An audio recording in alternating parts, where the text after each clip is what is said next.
Alright guys, welcome to another beer review. Today we're going back over to the Schneider Weisse brewery and we've got the Tap X, which is this year the Maria's Rendezvous, which I think this was brewed this time to celebrate the birthday of the Reinheitsgebot, and to show you that even though the purity laws are in place, that you can still do something experimental and unique when it comes to beer.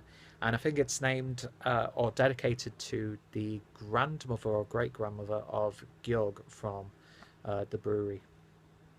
But yeah, this is Weizenbock, and I think it's brewed with Cascade and Tradition hops, and it's got like a 50% wheat malt and 50%. Can't remember. I think they premiered this at the Munich Braukunst event. Um, I will be putting links down below so you can find out a little bit more. But yeah, Schneider Weisse. I'm not the biggest fan of wheat beers, as some of you guys know, but I think some of the things that Schneider Weisse and some of the other craft German brewers do to the style with the use of hops and fruits and aging and that sort of thing. It just makes what I find to be quite a dull beer style that little bit more fresh and intriguing. And Schneider Weisse's Unser Aventinus and the Aventinus Eisbock, two of my favourite beers, fantastic beers. But yeah, this is the 2016 TapX, and I think it changes each year.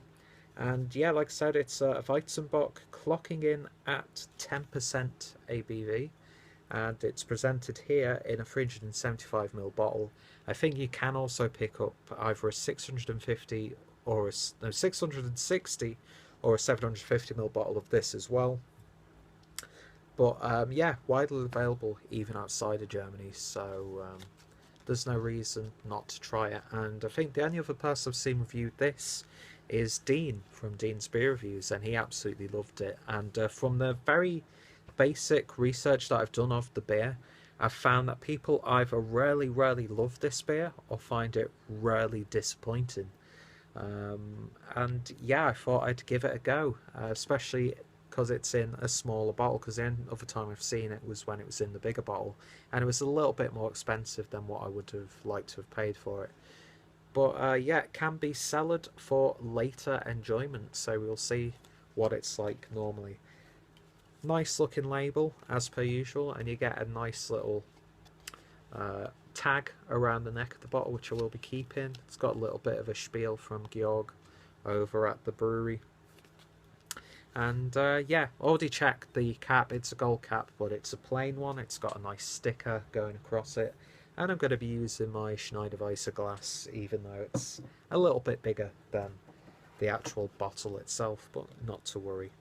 So yeah, I've reviewed a few of the Schneider Weisse beers on the channel so far, and I've enjoyed them. And I've bought like two of the like tasting packs as well in the past. Of course, I lost, one of my other Schneider Weisse glasses because it got destroyed. And yeah, nice little plastic sucker thingy on the bottom of the cap. I'm sure there's a proper technical name for that, but I've no idea what it is. And I have to say, when I popped it open, I got a hit of that Cascade hop. Oh, and you can get it really strongly in the neck of the bottle. It smells really good so far. So let's pour it and see what we get. So yeah, really interested to see how this one pans out. And if it's anything like Dean says it is, then I'm in for a treat. Didn't produce any head whatsoever on this. It's just got like a film on the top of the glass. But yeah, beer in a glass, and that is a nice sort of murky, well, slightly murky, hazy copper colour. Nice slight amber hues in there as well, like a burnt orange. And yeah, looks really good so far. Shame that it didn't really generate a head, but at 10% ABV, I wasn't really expecting a big head at all. So let's see what it smells like. Getting a really big boozy note there, right up front. Sort of reminds me of like a quite a tame bourbon. But yeah, you definitely get that Cascade hop as well. That mixes in really nicely with that boozy, slight whiskey come bourbon note. And then you get the sort of like fermented fruits, maybe a bit of raisin, prune, um, date, that sort of thing.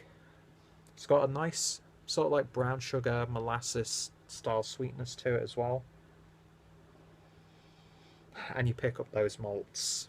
Yeah, that smells like a really warming beer already. So we shall see what it actually tastes like. Prost.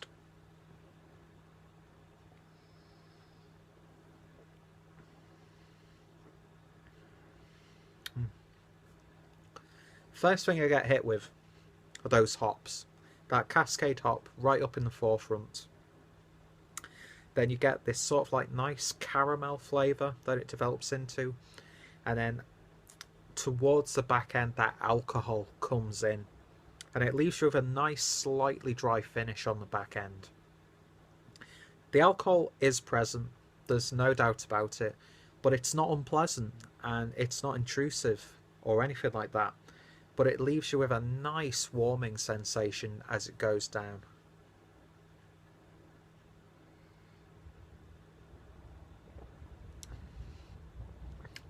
Yeah, it's like almost you've just opened a big tin of treacle and you just get a big waft of it. Body is, it starts off a little bit light, but then it gets a little bit more heavier. Not like a syrupy sort of level, but it does leave your mouth a little bit sticky, a little bit of lining on the roof of your mouth. You do definitely get the wheat in there, but thankfully it's sort of more in the body as opposed to the flavour. That hop mixed with that slight booziness, again, I'm getting that slight bourbon characteristic. Really, really nice.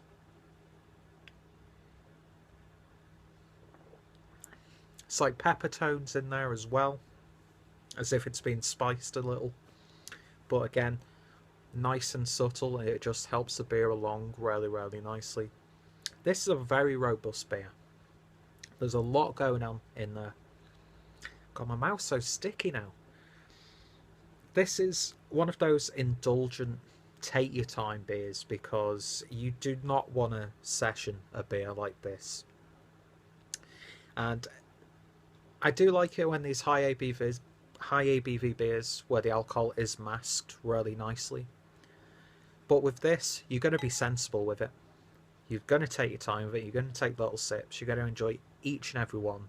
I think the longer you drink this beer, the more the flavours are going to develop. I lifted it out of the fridge about half an hour ago, 40 minutes, that sort of thing.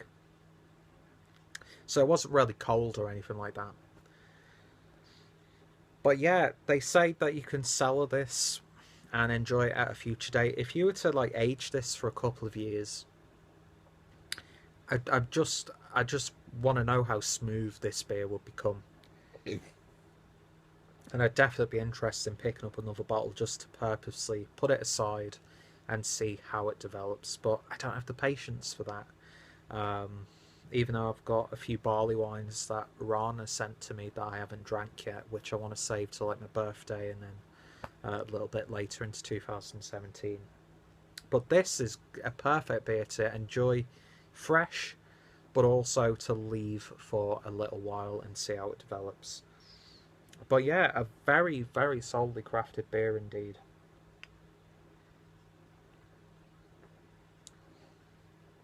And even though you get a very slight wheat sensation in there, it tastes almost like a barley wine to me. But yeah, that's a wonderful little beer. It really, really is. It's not my favourite Schneider Weisse beer. That will probably always be the Unser Aventinus because I just think that's a phenomenal beer. But for a specialty beer, this is fantastic. A one that you should definitely get your hands on, order it from your favourite website, pick it up from your local bottle shop if it's available, because you are in for a treat. Even if, like me, you're not a fan of wheat beers, there's just so much going on in there. That cascade is evident, but it works really well with all of those other characteristics of the beer. It's nice and sweet, it gets a little bit cakey, it's got a slight wheatiness, a little bit of an almost like a rye, peppery note in there as well.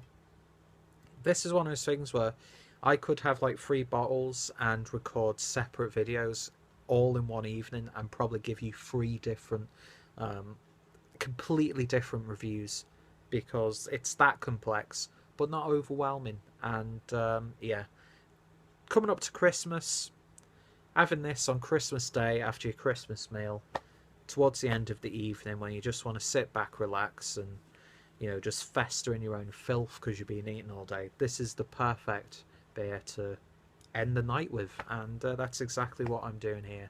And that's probably going to last me a good couple of hours, to be honest. Not because I find the alcohol harsh or I don't like it, but you've got to respect a beer like this. I mean, I know there are much higher ABV beers out there, but yeah, wonderful, wonderful little beer. Definitely an 8 out of 10 from me. The only thing that I could say is maybe it could have a little bit more body to it.